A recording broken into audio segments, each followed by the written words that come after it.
In this video tutorial, we're going to talk a little bit about work order types and track it.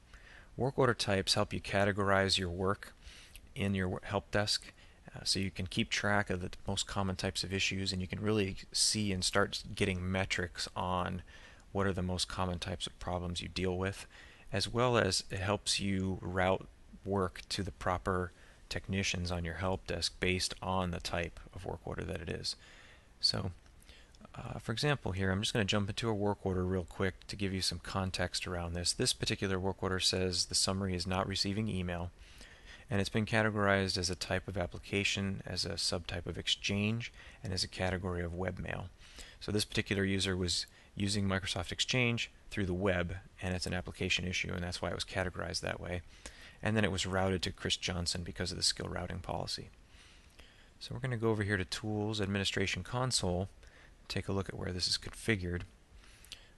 Under Help Desk, Work Order Types here under the lookup tables. So under my demo here, I've got Applications, Facilities, Hardware. So I've got several different top-level types. And once this is selected from that type drop-down we looked at a minute ago, then the user would have the option to select the subtype and category as well.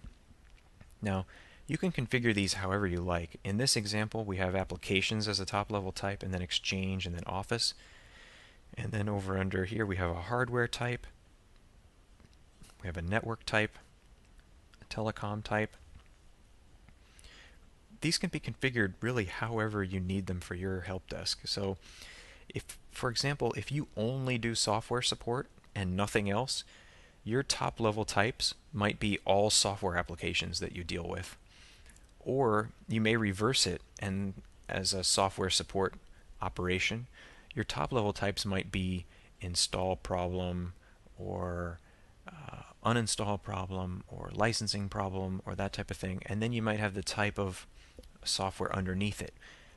So typically, though, if you were doing just software support, you would have the names of the software titles at the top. But that's why I mentioned the other method. It really can be customized however suits your help desk. So it really just take a few moments before you fill out these work order types, subtypes, and categories to think about the types of work orders you deal with on a day-to-day basis, and maybe what's the best way to categorize those so that you can get the most out of these type, subtypes, categories. I mean, you can always go back and change them later, but it helps if you get them right or close to right the first time through, just because then you won't have to mess with them later. So I'll expand these out just so you can see all the examples I have. So under hardware, I have desktop, laptop, peripheral, and server. And then under here, I've got peripheral failure, laptop purchase, and then under desktop, I've got category problem booting up and purchase. So, and you can add as many categories under these subtypes and as many subtypes under these types and as many types as you like, however it suits your needs. And then these can be used with skill routing policies to drive these work orders of these certain types to particular technicians that are responsible for that. So we'll cover that in another video. I hope that this